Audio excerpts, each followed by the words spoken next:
No, I don't agree. I don't think we should do that at all. I'm not That's in okay. this for like a big war.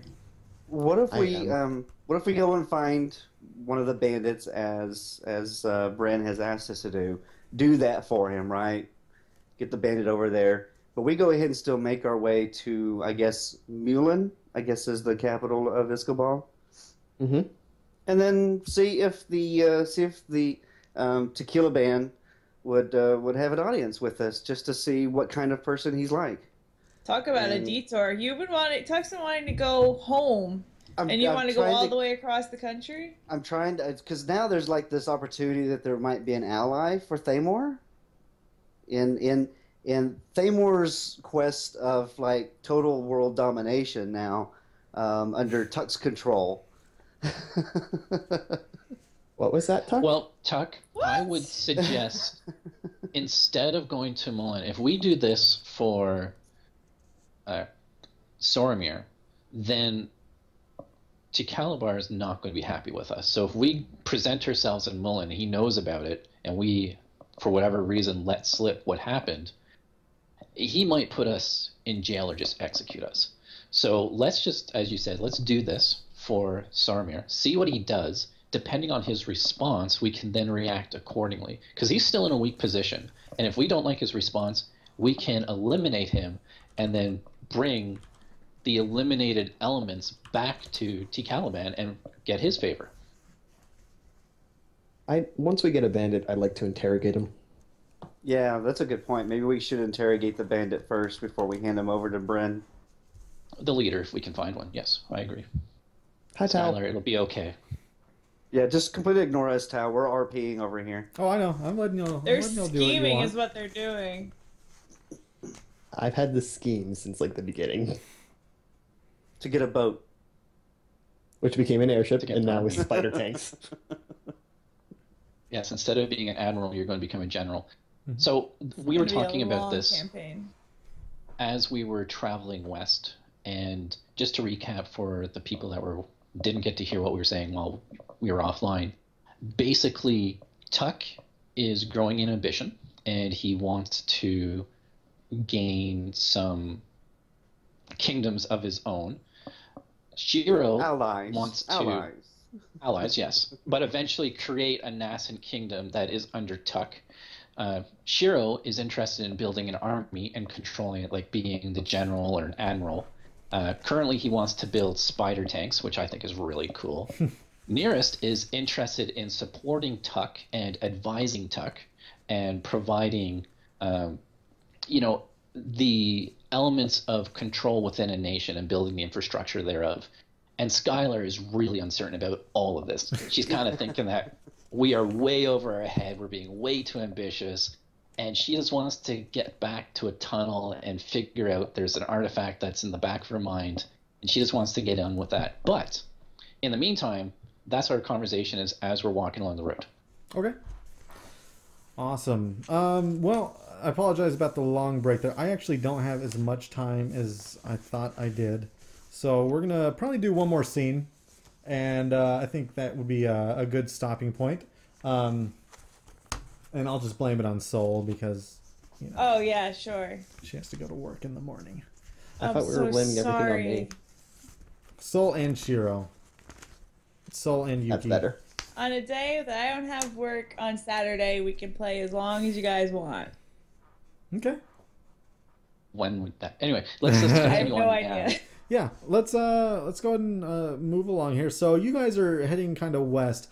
There's actually not really a road west, so I don't know if you're taking your Garthox or what. All of you are taking your Garthox along. Okay. Well, you kind of travel. Let me bring up the map on my screen here.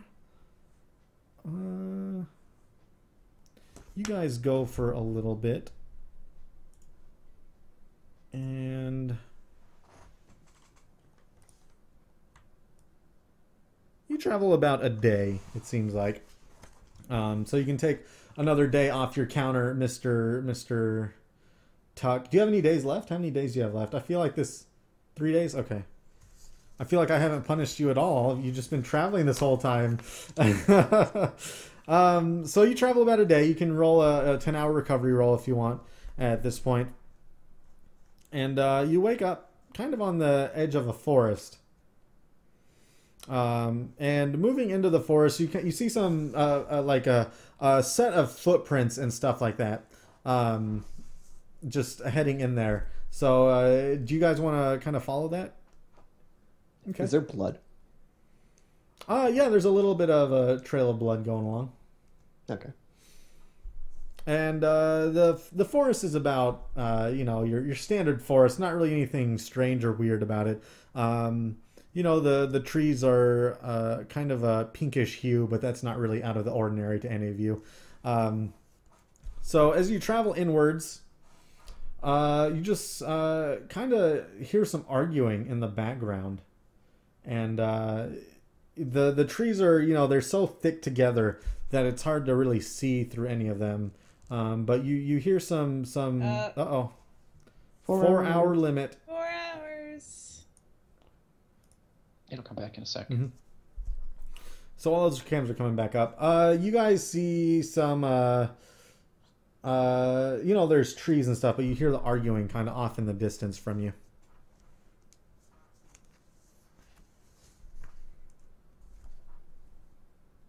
We're just setting our flex skills for the day. Oh, okay.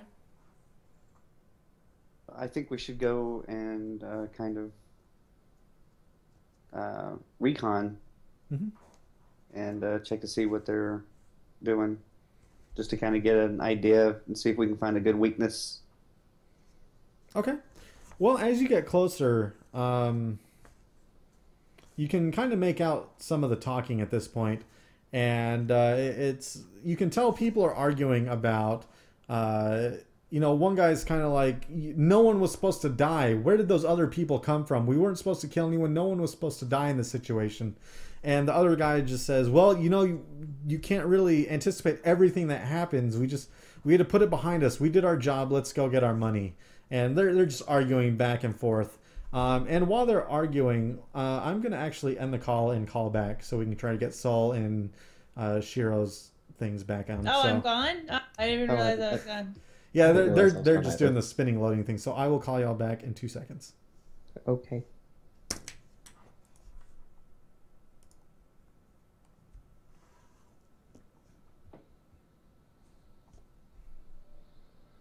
Oh. Hello. There we go. We're all back. Awesome. And in the right order, I hope. Yep. Perfect. All right, so you just see these two guys kind of arguing. You don't really see another group. You see kind of footprints heading off, continuing west with the blood trail.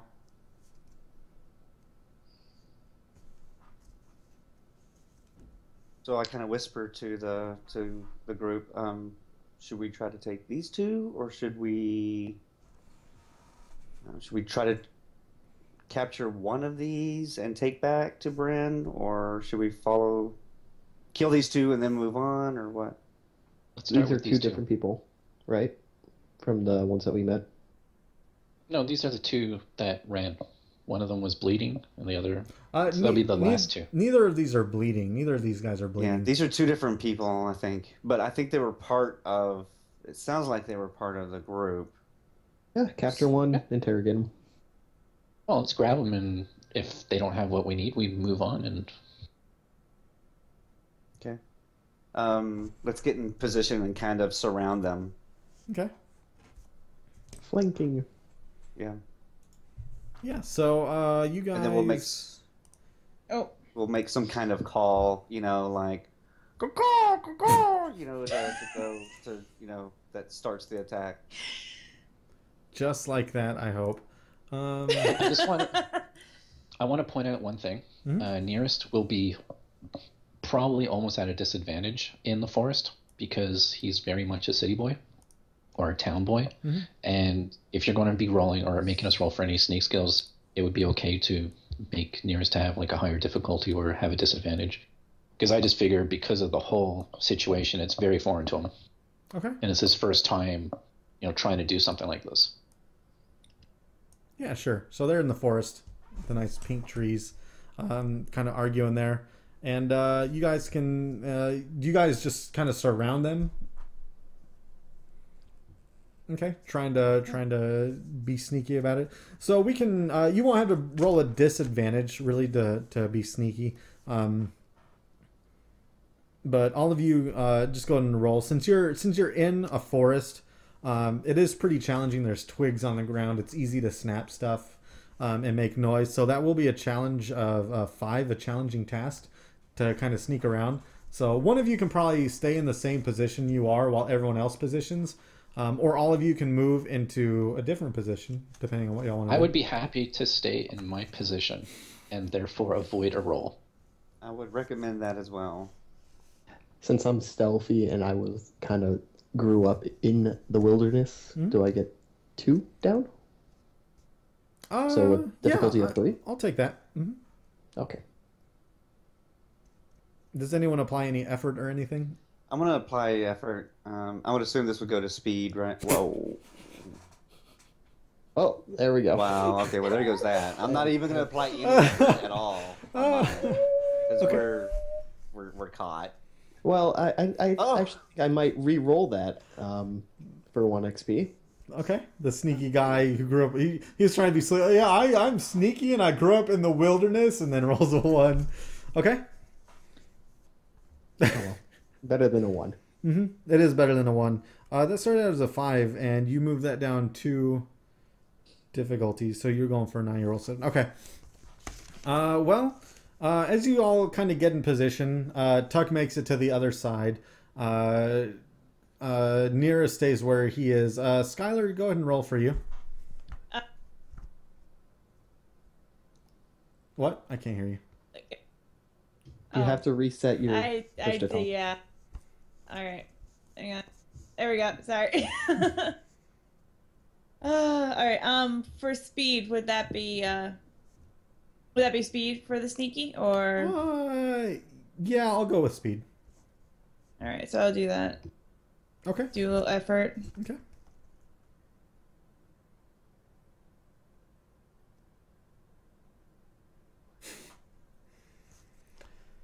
Okay, so Tuck, you get in position. Where do you go in conjunction to this? Is that the right word? I don't know if that's the right word. Where do you go in relation to all this? In relation. Okay. So like there. Okay. All right. So nearest, you're probably directly opposite of him on the other side. And so Tuck and nearest are in position.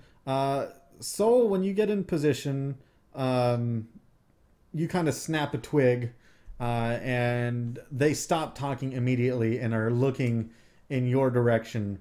And when Shiro's also in that direction, kind of moving along behind you, and go the other way. I don't know what you're talking about. You failed the roll. You lost your chance. You're moving her. And trying to move into a position as well, and you just let out a sneeze. You're just like, and the 2 guys stop, and immediately they were kind of unsure when the twig broke, but as soon as you sneezed, now they had their weapons out and they're moving slowly in that direction. I rolled higher than her, but I'm the one who sneezes. Okay, you break the twig and she sneezes. Either way, these guys are moving in that direction. So I'm going to go ahead and say that Shiro? Tuck and... Where's Shiro and nearest? Shiro and nearest are where that S is. Shiro and Skylar are where the S is. Oh, I didn't zoom out far enough. Okay. And then nearest is like right there. Is that okay with y'all? I'm kind of positioning Tuck and nearest, I guess. But you guys get a surprise round on these 2 guys. Skylar and Yuki, Shiro, you guys are kind of frozen in terror right now as you kind of messed up the situation. Shit.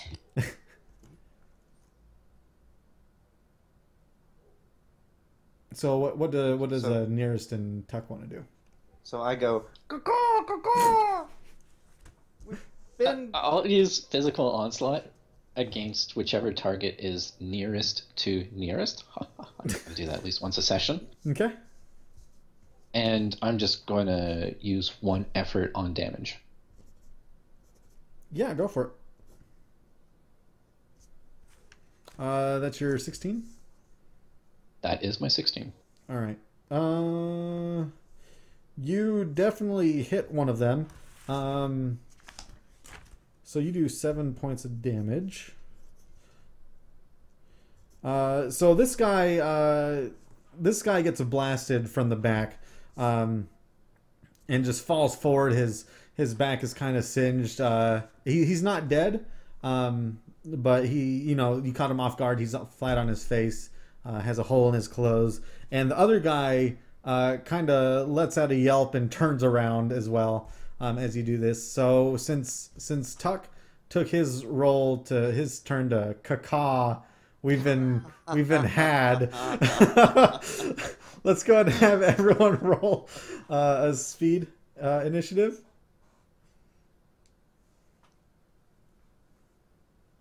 I'm going to apply effort to that, Tal. Okay. Awesome. So, Tuck, you are first. And we're missing... No, we're not. Tuck, you're first. Okay. So I'm just going to run up to the guy that's in front of me. Now, in this game, is there certain rules to knock somebody out versus kill them? So, I mean, if I do an attack with my greatsword, I want to make sure that I'm knocking them out and not actually killing them. Hit them with the hilt. Yeah, just declare what you want to do and how you do it, and if you do enough points to kill them, I'll leave them alive. Okay, cool. So it's really, you don't know how many hit points these guys have, but it's really in the hands of who hits them last. Okay. So I'm going to use my fleet of foot and run up to the closest one, get in immediate range, and attack with my greatsword. Yeah, sure. Go ahead and roll. Do you apply any effort or anything to that? Yes, 1 effort. For damage or for hit? To hit. Okay. No, you're good. You kind of take maybe the flat of your blade and you swing it at him like a baseball bat, hitting him on the back of the head, and that does 6 damage on that one. So you kind of knock out a few of his teeth. You hit him so hard, but he's definitely bleeding out the mouth. The other guy's laying on the ground. Who do you want to move it to? Let's see. So Eve, nearest is near me. So and he passed. So I'll pass it to nearest. Okay. Okay, I'm going to use Onslaught against the target that I hit already. Okay. I'm going to use the mental ability, as in the mental aspect of it, and I'm just going to try and basically short circuit his mind, knock him out, just completely knock the boy out. And I'm going to use. Yeah, sure. I'm going to use 2 points of effort on the damage. On the damage? Okay. On the damage. Awesome. So that normally hits for 2. 2 points of effort adds 6. So that's 8 points of damage you just did on this guy, which is a lot. You a lot over his threshold. So he just starts bleeding out the nose and out the ears.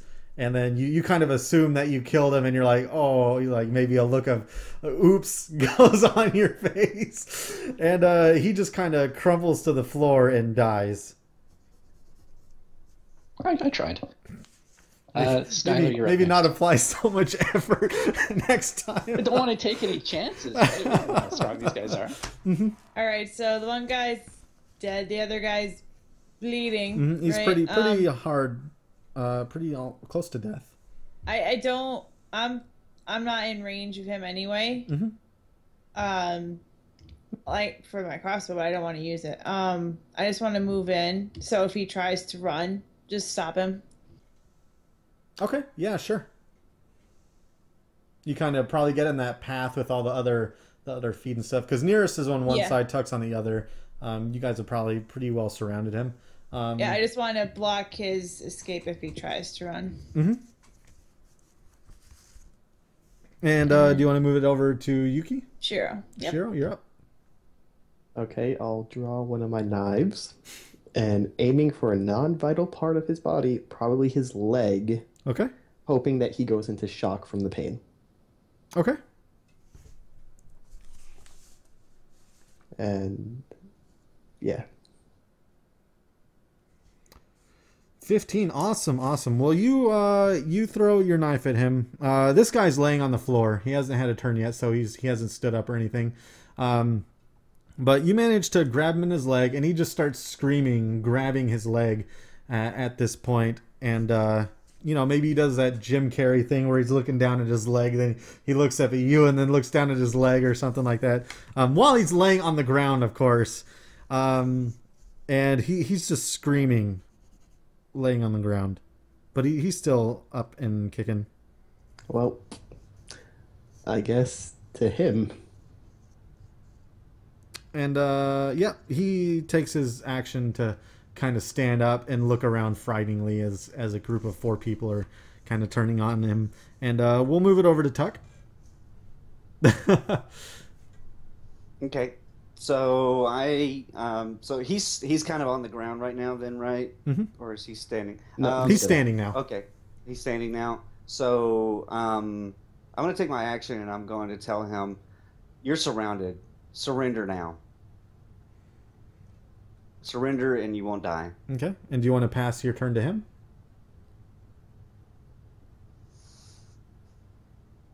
Sure. Yes. Okay. Yes. I'll give him an opportunity to reply. Yeah, and see what he you wants to go do. ahead and roll an intellect Oh, roll. God. Do you want to? Well, okay. You said if you wanted to look intimidating, you didn't describe that. You're speaking to him, so. Yeah, I was just really kind of That's okay. Oh, there that's you go. fine. That's fine. And then you pass your turn to him. He looks at you, and he kind of puts his dagger on the ground, puts his hands up, and kind of just like collapses on his butt and starts grabbing his leg. And that's combat. And as soon as that's over, he doesn't cry, but he's in so much pain. He just says, "Please, my leg, it hurts." Okay. No sympathy for me. Sure, you can tie him up. I like to take the 25 feet of rope I have and tie him up. And while I'm at it, take my dagger from his leg. And pick up his dagger also. Okay, you grab both the daggers. As soon as you pull the dagger out, he starts bleeding on the ground as you tie him up. And you can kind of see the blood draining from his face as you tie him up. I turn to Skylar and tell him, patch him up, please. Yeah, we need to stop the bleeding. Yeah, exactly. I'm gonna wrap his leg. Okay. You don't really do a very good job to heal him, but you stop the bleeding. Unless you want to heal his health some. No? Okay. Not yet. So you don't have to roll, but you do stop the bleeding. Did this guy also have a fancy dagger? Yes, it has the same kind of crest on it. Awesome. And while they do this, I'm going to search the other body for whatever he might have. Okay, you find the same kind of fancy dagger on him. He's wearing some kind of light leather armor as well. That wasn't damaged in the attack, and he doesn't have any money on him, unfortunately. So while they're like looting and bandaging and stuff like that, I'm gonna go ahead and ask him, "Who are you?" While he's being bandaged, he just says, "My name is John." John. John. John. John, who do you work for? As soon as you say that, he kind of looks around and he says, "I work for money." Who hired you? No one hired me. He's kind of stuttering at this point. He says, no one hired me. We were just attacking the village so we can get some money. Nearest, give him a really bad headache. No. I approach and I stare at him, and I'm just like, if you don't answer well, you're going to end up like your friend here. Okay, go ahead and roll. You're trying to intimidate him, I guess, with your intellect. Then, go ahead and roll that for me. I'll apply 1 point of effort. Okay.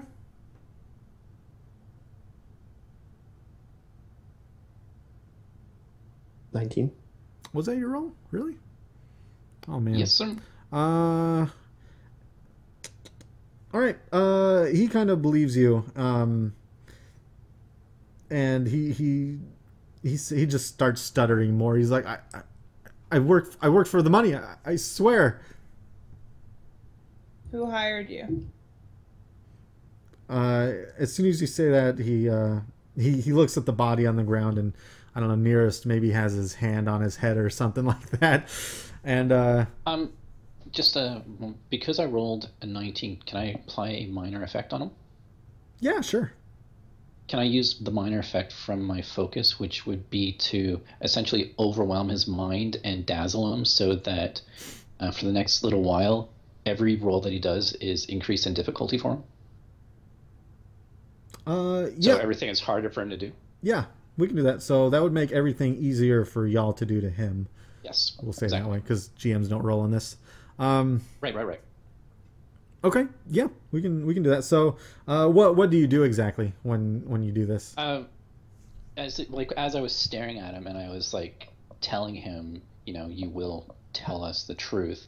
Like my eyes were essentially, I was sending forward a telepathic suggestion into his mind and burrowing into it and just causing it to become in flames.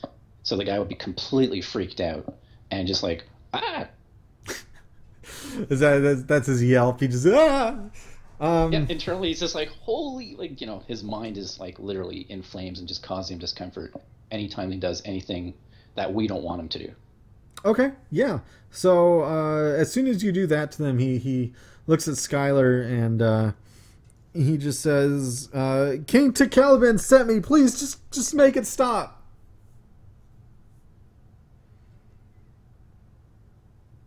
Where is your main camp? He just says, we don't have a camp. We're just a bunch of soldiers that were sent here. As soon as we were done with this job, we're supposed to go back to our posts. Where's your post? I'm stationed in the city in Mulan. Is that what it's called? Do you have... Where's the nearest post? Let me go back to the map here. Yeah, Mulan's a city. The nearest post would, that would be any village around. I don't really have a village prepared, but, he just says the name of the nearest village. Who is your commander?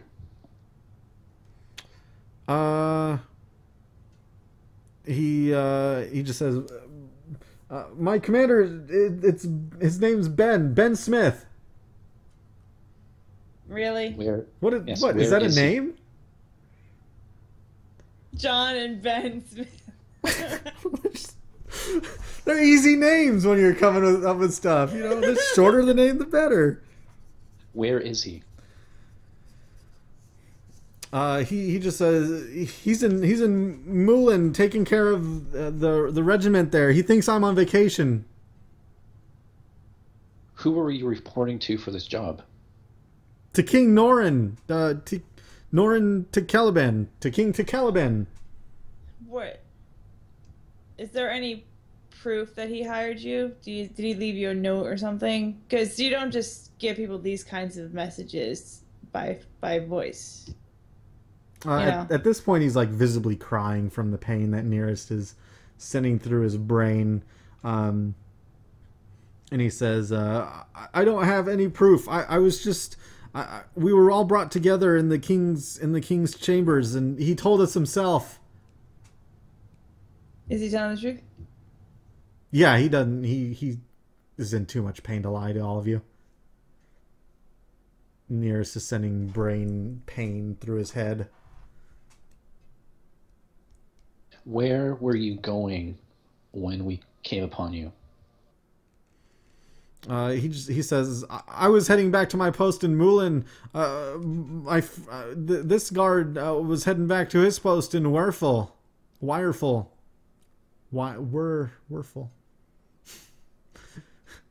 The city with the boat. The city with the boat. Mullin's pretty far from here. Mm-hmm. Mullin's the capital of Iskabal. Yeah. That's like multiple days of travel for him. Mm-hmm. How are you going to get there from here? Like, where's your mount or where's your gear? He just says, I was just gonna walk there and stay in towns on my way. I wasn't planning on really roughing it too much until you all came upon me. Is he lying? No, it's I mean there's a road kind of traveling through this forest, and he was probably gonna jump on that, maybe hop on a caravan. He kind of explains that it was supposed to be, you know, people aren't supposed to know that these bandits were supposed to be, these soldiers were supposed to be attacking the town. So he kind of talks about how all these soldiers were kind of pulled together from different places that they didn't know to attack this town in secret. How many were there altogether? He says there was about 15 or 20, all from different areas of Iskabal. And they were all promised fantastic promotions based on their successful mission. Okay. I think we're not going to get anything else out of them. One last question from me. Who led this expedition? You must have all mustered together somewhere, and somebody must have led you to the village. Who was it? He says, yeah, you killed him. Which one? He just points to the body right next to him. Good job, Nearest. It's a minor thing. He goes into he goes into talking about how they weren't supposed to kill anyone. It was just supposed to scare the people back into submission because they knew that Bren was staying there, and they were arguing about that because some of the soldiers died. You guys killed some of the soldiers when no one was supposed to die. And so that's what they were arguing about. You guys kind of caught onto that as you were approaching them. Okay. Well, I'm going to stand up away from him and look around. Does anybody want to ask him anything more? No, I'm good. I'm willing to heal him a little bit, just to get out of the pain. Okay. Give him first aid, and then we can bring him back to our friend. Okay. How much do you want to heal him? It's 2. Okay. Just to get out. Go ahead and you can roll that. Fuck's sake. Or maybe I won't. He doesn't need to be healed. Yeah. As soon as you walk up to him, you just kind of start digging around in the wound, and you're like, "Hold on, I've got to disinfect it or something like that." And he then passes out, but he's not dead. But he doesn't heal anything. Well, at least you didn't kill him, Skylar. I'm going to examine his companion's body carefully, looking for any kind of writ or token, or other than the fact that the dagger's already missing. What does the guy carry? And other than the leather armor, I'm not sure if Shiro grabbed that as well. But does he carry anything concealed about him? There's nothing really concealed about him. He does have a tattoo on his left arm. You can't really distinguish it, but you kind of assume that it's maybe the tattoo of his regiment. Can we sketch it? I thought you were about to ask, can we cut it off him? Well, okay, I may be evil, but I'm not that bad. Okay? I have this slab of skin here. Does this count as proof? That's what Nearest was thinking. Yeah, you can definitely sketch it. Can I do the same thing with the other guy? One that just Take passed the other out. guy. Just see if he's got anything on him. He doesn't really. He has kind of the same stuff: the leather armor and the dagger. He doesn't have any tattoos on him though. All right, I turn to our companions like, we can use this unconscious guy as proof because he can be paraded around to tell his story, and that will turn the people, maybe. And we can bring the body back as further proof, plus the bodies that we left at the village. That should show and prove that the current king was behind this attack. I'd rather let the other guy take the credit for that. Just on the off chance, we've already made trouble in one country. Well, we bring it back to the village, is what I mean. Yeah. We bring it back and give it to him, and this is his proof that he can deal with. I thought you meant that we were going to do it. I was like, that's probably not a good idea. But yeah, no, I agree. Okay. Talk. Cheryl. Talk. Let's throw on the horse and go. All right, let's strap the dead body on one of the things, and we'll head back. Good, the Garthox. Yes, Garthok. Okay. Well, as you prepare to strap these bodies to the Garthox, there's some rustling all around you, and right as you hear this, maybe Tuck pulls out his sword or something as soon as he hears this. These kind of creatures jump out at you, and this is gonna be one experience for everyone. This is a GM intrusion, and we'll find out what creatures jump out at you next time. Hopefully they're on the Pokemon cards. Hopefully they're on the Pokemon cards. Did you say how many there are before we go? No. No. 50. 50? I got this. Holy hand grenade. Nice cliffhanger, Tal. Oh yeah. I'll burn down the forest. Make sure we're not late next week. Oh yeah, that's a good. It gets harder. The later we start, the more enemies gather around you. Okay. So yeah, that was. I think that was a fun session. You guys did great on that blue planet of sorts. I thought that was a lot of fun. Did you like that kind of dungeon thing? Yeah, I did. Yeah, it's pretty cool. I liked it. Awesome. I'm glad. So we'll have more stuff like that. Like I was saying yesterday, I came across like a bunch of. I came across a system I really liked as far as how to prep stuff as a GM and things. So I'm kind of bringing that in. I'm learning to do the system and everything. It's working out really well. A lot of stuff. What system did you find? Just for the GMs and DMs out there. Yeah, it's called a node-based system. And basically, it's on this website, the Alexandrian. That's the website you got the Numenera cheat sheet off of, and it's really cool. I don't know how much I really want to go into it to not kind of spoil the magic. But you're basically moving from node to node, and you can go across the nodes however you want. They're just a bunch of situations that kind of intermingle with each other. And after so many nodes, you kind of go into what he calls a funnel to kind of move everything back together, and that moves into another node. So it's pretty sandboxy for a while. Then it moves into like a story point, then moves back into like a sandbox. So it works really well. It's very easy to prep. You don't prep like a bunch of stories and things like that. You just prep a situation. Like there's a bunch of people here that they can come across, and this guy's done this at this time, and kind of stuff like that. It's really cool to read about. So that's something that you might be interested in. I know you like to run a bunch of published stuff, but I don't. I like to steal a bunch of published stuff and use it as my own. That's how true GMs work. That's actually something. That's Lighting's words. Yeah. Wow.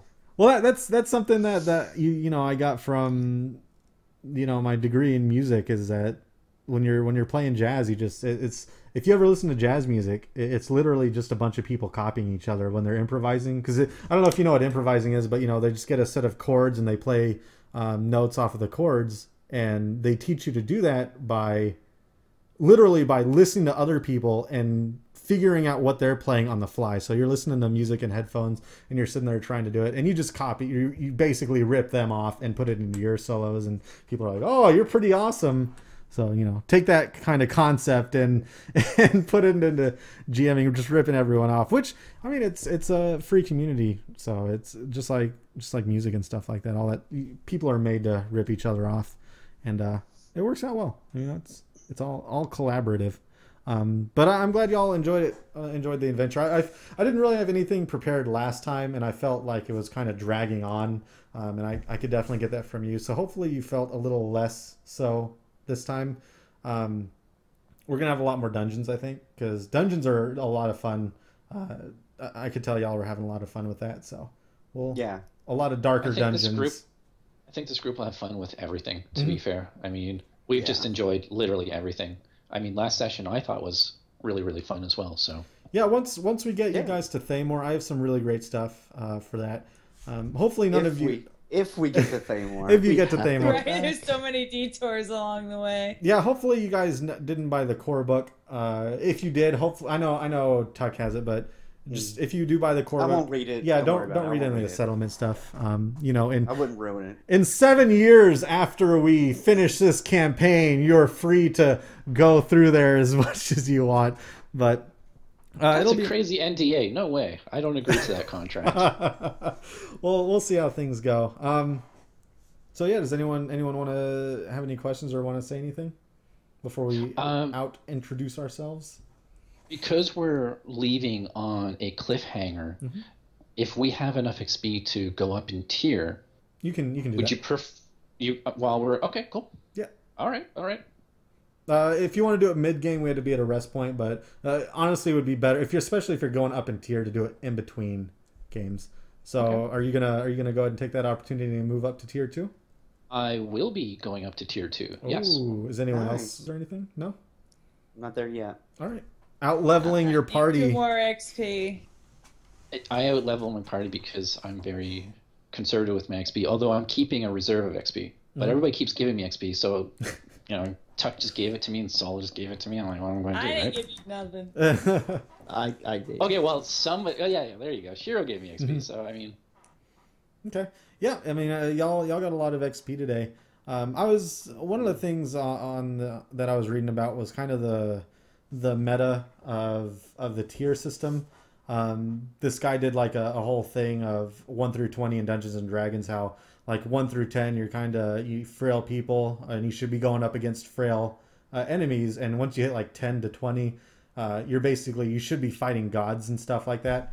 In this system, this guy was kind of equating it to like tiers 1 and 2 are kind of that frail. In tier 3 you're starting to like really go after some bigger things, and in this system at tier 6 you're basically fighting the cosmos and stuff like that, because tier 6 is extremely powerful. You're able to take level 10 stuff and move it down to like level 2 and level 1 by that point. So you're basically doing godlike. You're basically gods at tier 10 or tier 6. So that's kind of, you can kind of think of that as you're going through the levels and stuff like that.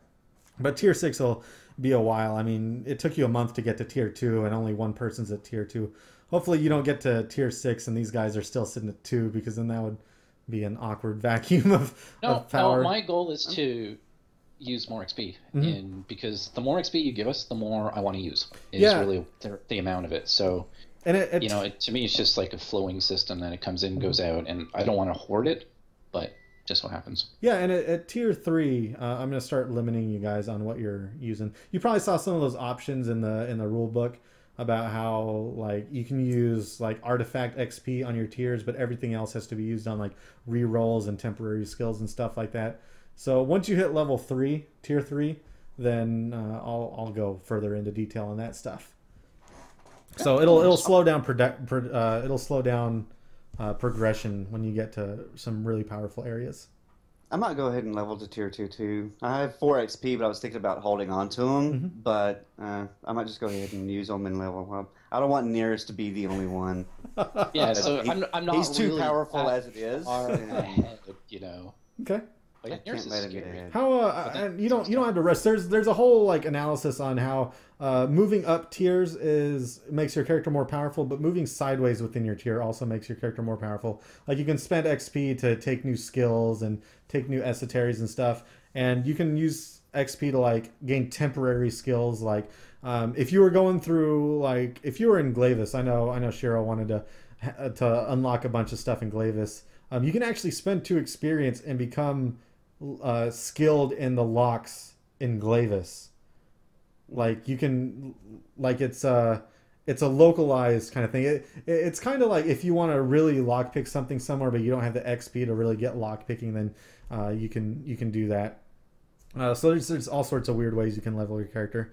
But yeah, if does anyone have anything else? I'm sorry. How close were Skylar and Shiro to tier 2? Not to really rush you. I need 5 XP. Okay, awesome. I need 2. 5 XP? Okay. Okay, awesome. Well, I think this is a good point to end it if that's okay with you. Go ahead and start with Eve. Oh, that's me. That's you. I am Eve Weir. I am playing Nearest Kazian, and I am a clever nano who wields power with precision, who's about to become a little more precise. Awesome. And Shub? Hi, I'm Shub, at Shub on Twitter and to Shub on Twitch TV. And I'm playing Tuck, who is a tongue-tied glaive who fuses flesh and steel.